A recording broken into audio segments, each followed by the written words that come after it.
Assalamualaikum dok. Misalnya, Dok mau tanya nih, stem cell ini sebenarnya sekarang sudah legal atau belum gitu dok? ya, ini pertanyaan yang sering ditanyakan pada beberapa orang, bahkan tenaga medis juga bertanya ke saya tentang ini ya. Jadi kita harus mengacu kepada Permenkes ya, dan Permenkes yang lama itu Permenkes nomor 32 tahun 2018, dan sekarang akan direvisi dengan Permenkes yang baru yang sekarang masih dalam tahap public hearing. Jadi sudah mulai public hearing, itu sudah berarti sudah mungkin sebentar lagi sudah akan disahkan gitu ya. Di dalam Permenkes itu dikatakan bahwa pemerintah itu mengayomi dua macam layanan. Yang pertama layanan terapi stem cell, yang kedua penelitian berbasis layanan stem cell gitu. Artinya apa? Secara regulasi pemerintah sudah mengatur ini, berarti legal sesuai dengan pemerintah dengan menggunakan dua kaidah ini gitu ya. Yang pertama layanan terapi. Kapan layanan terapi? Layanan terapi artinya bahwa stem cell sudah bisa dipergunakan secara bebas umum seperti layanan obat-obatan yang lain gitu. Maka kapan ini bisa dilakukan?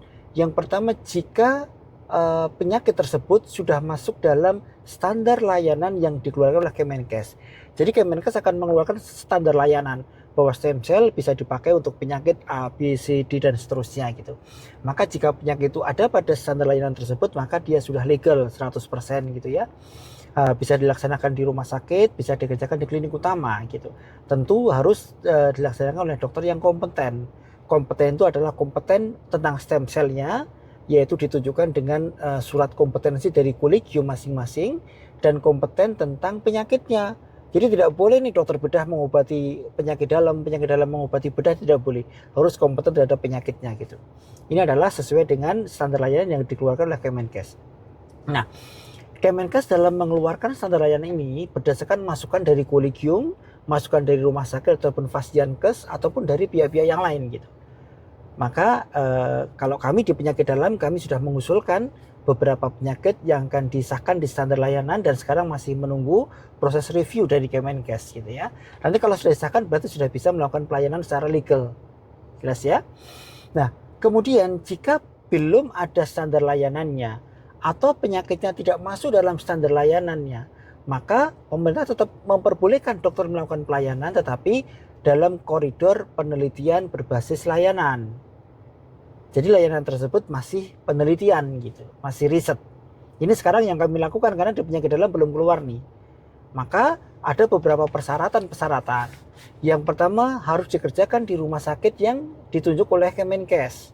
Sekarang ada sekitar 15 atau 16 rumah sakit yang ditunjuk Kemenkes untuk melakukan penelitian berbasis layanan. Atau rumah sakit swasta yang berafiliasi dengan rumah sakit yang ditunjuk untuk mengadakan penelitian berbasis layanan. Artinya apa sih penelitian berbasis layanan itu? Berarti kita melakukan layanan kepada pasien tapi tetap sebagai penelitian gitu. Jadi ada proposalnya, ada data yang diambil ya, kemudian ada yang data yang dilaporkan ataupun dipublikasikan ya, dan itu semuanya di bawah pengawasan dari Kemenkes melalui komite stem cell gitu. Yes ya. Kemudian rumah sakit tersebut harus memiliki clinical research center ya, dilakukan oleh dokter yang kompeten, ditandai dengan kompetensi dari kolegium ya. Kemudian ada sistem monitoring, ada proposal, ada data yang diambil dan sebagainya. Ini yang sekarang. Jadi kalau ditanya legal atau tidak, ya legal, legal dengan ketentuan-ketentuan tadi itu gitu. Apakah sudah layanan terapi murni, apakah masih penelitian berbasis layanan gitu. Ini yang akan disahkan oleh Kemenkes melalui Permenkesnya yang baru sesuai turunan dari Undang-Undang nomor 11 ya, atau PP nomor 28 itu ya. Itu nanti akan dikeluarkan Permenkes yang baru sebagai pengganti Permenkes yang lama nomor 32 tahun 2018. Jadi jawabannya adalah legal. Legal tetapi dengan aturan sesuai dari Kemenkes.